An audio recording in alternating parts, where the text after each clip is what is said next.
Cosmo health viewers அனைவருக்கும் வணக்கம். நான் டாக்டர் நித்யா, சித்தா பிசிஷியன். சருமத்தில் வரக்கூடிய பிரச்சனைகள் நிறைய இருக்கு.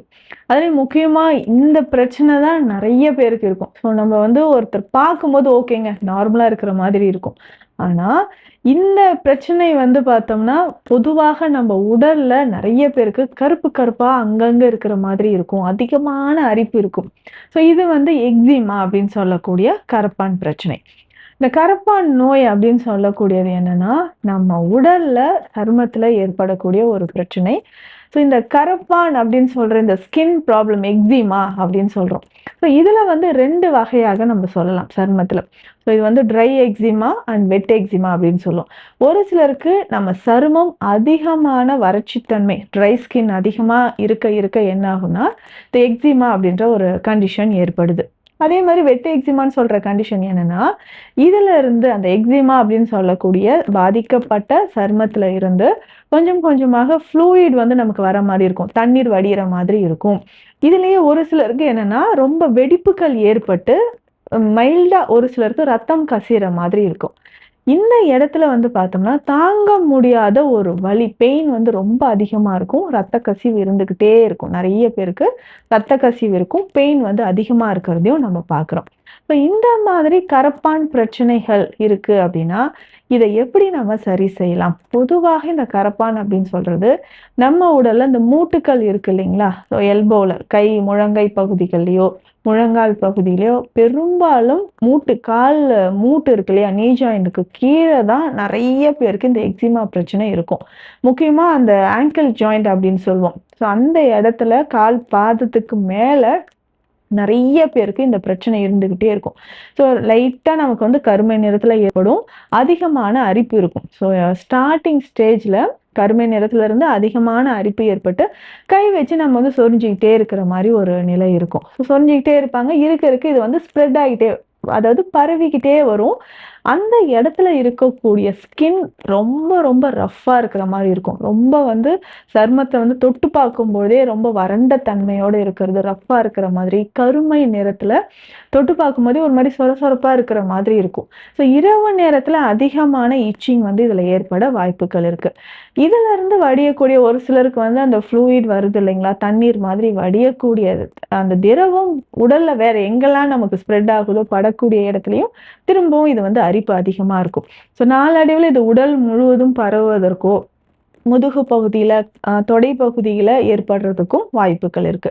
இந்த எக்ஸிமா அப்படின்னு சொல்லக்கூடிய இந்த விஷயம், நம்ம ஏதாவது ஒரு உணவு நம்ம சாப்பிடுறோம். அது நமக்கு ஒத்துக்காம இருக்குங்க. அலர்ஜி ஆகுது அப்படின்னு சொல்லும்போது, நெறைய பேருக்கு இந்த பிரச்சனை இருக்கு. ஸோ எக்ஸிமான்னு சொல்ற இந்த கண்டிஷன் சரியாகறதுக்கு நெறைய வழிமுறைகள் நம்ம ஃபாலோ பண்ணணும். முக்கியமாக உணவு முறை. ஏதோ நமக்கு அலர்ஜினால இது ஏற்படுறது தான். ஸோ நம்ம தொடர்ந்து ஏதாவது சில மருந்துகள் எடுக்கிறோம். அதனால ஏற்பட்ட அலர்ஜியா கூட இருக்கலாம்.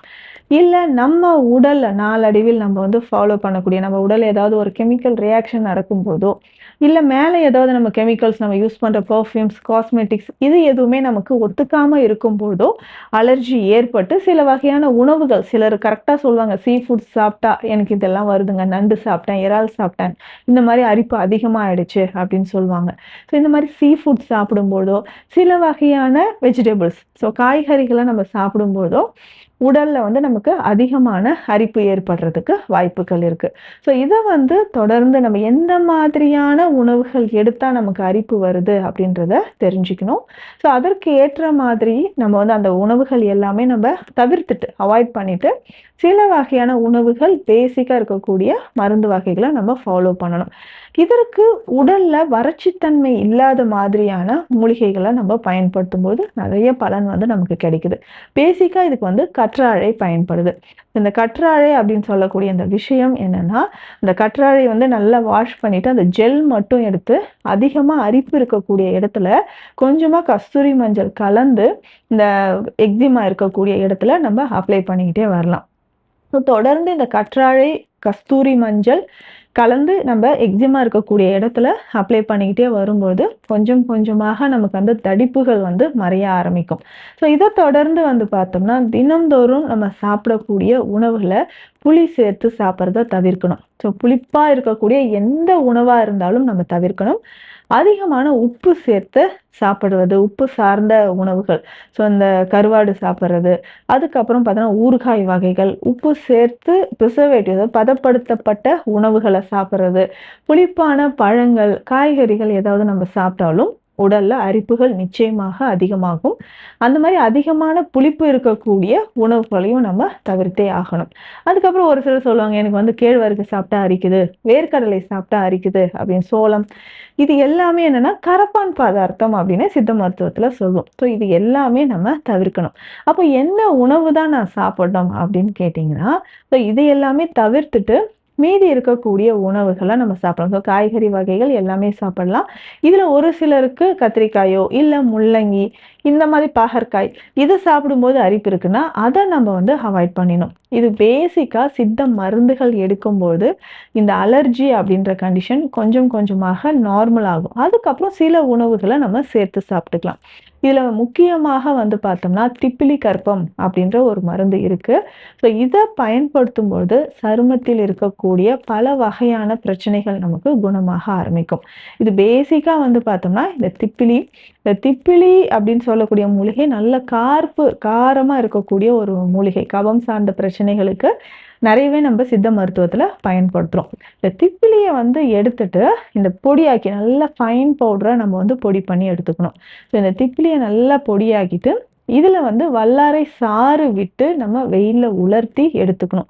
ஸோ 3 முறை வெயில்ல வச்சு வச்சு எடுத்து வல்லாரை சாறு சேர்த்து நம்ம பயன்படுத்தும் பொழுது கொஞ்சம் கொஞ்சமாக இந்த சருமத்தில் இருக்கக்கூடிய பிரச்சனை நமக்கு மறைய ஆரம்பிக்கும். ஸோ 1/2 ஸ்பூன் அளவுக்கு இந்த திப்பிலி கற்பம் எடுத்து தேனோடு சேர்த்து தினம்தோறும் நம்ம சாப்பிடும்பொழுது சருமத்தில் இருக்கக்கூடிய பிரச்சனை, இந்த கரப்பான் நோய்க்கு இது வந்து மிக சிறந்த ஒரு மருந்து. ஏன்னும் வல்லாரையும் சேர்த்து நம்ம வந்து பாவனை செய்யும்பொழுது சருமத்தில் இருக்கக்கூடிய பிரச்சனை நமக்கு மறைய ஆரம்பிக்கும். அதே மாதிரி வெளிப்பிரயோகமாக நம்ம பயன்படுத்தக்கூடிய சில மருந்துகள், கரப்பான் தைலம் அப்படின்னு ஒரு மருந்து இருக்கு. இதையும் நம்ம பயன்படுத்தலாம். ஸோ இது வந்து சித்தா மெடிக்கல் ஷாப்லயே உங்களுக்கு கிடைக்கும். ஸோ கரப்பான் தைலம் அப்படின்னு சொல்லுவாங்க. இத வாங்கிட்டு வந்து நல்லா அந்த ஸ்கின் வந்து எங்கெல்லாம் அஃபெக்ட் ஆயிருக்கோ, எங்கெல்லாம் பாதிக்கப்பட்ட இடங்கள்ல நம்ம நல்லா அப்ளை பண்ணிட்டு, அதுக்கப்புறம் இது வந்து நலங்கு மாவு பொடியோ, இல்ல குளியல் பொடியோ பயன்படுத்தி குளிக்கும்போது கொஞ்சம் கொஞ்சமாக நமக்கு மறைய ஆரம்பிக்கும். ஸோ இத தாண்டி இன்னும் சில மருந்துகள் இருக்கு. அத வந்து நம்ம பயன்படுத்திக்கலாம். அதாவது சரும சஞ்சீவி சூரணம் அப்படின்ற ஒரு மருந்து. இதுல முக்கியமாக அந்த சருமத்துல இருக்கக்கூடிய பிரச்சனைகளை சரி செய்யக்கூடிய மூலிகைகள். அதாவது பரங்கிப்பட்டை ரொம்ப முக்கியமான ஒரு மூலிகையாக இதுல சேர்ந்திருக்கு. ஸோ இந்த மாதிரியான மூலிகைகள் சேர்ந்த மருந்துகள நம்ம பயன்படுத்தலாம். ஸோ இத பயன்படுத்தும்போது சருமத்துல இருக்கக்கூடிய பிரச்சனைகள் குணமாகும். ஸோ கரப்பான் அப்படின்னு சொல்லக்கூடிய எக்ஸிமா அப்படின்னு சொல்லக்கூடிய இந்த பிரச்சனை உணவு முறையோடு சித்த மருந்துகளும் எடுத்தா இது கூடிய விரைவில் நமக்கு குணமாகும். ஸோ இந்த பதிவு உங்களுக்கு பயனுள்ளதாக இருக்கும்னு நினைக்கிறேன். மீண்டும் அடுத்த பதிவில் சந்திக்கலாம். நன்றி.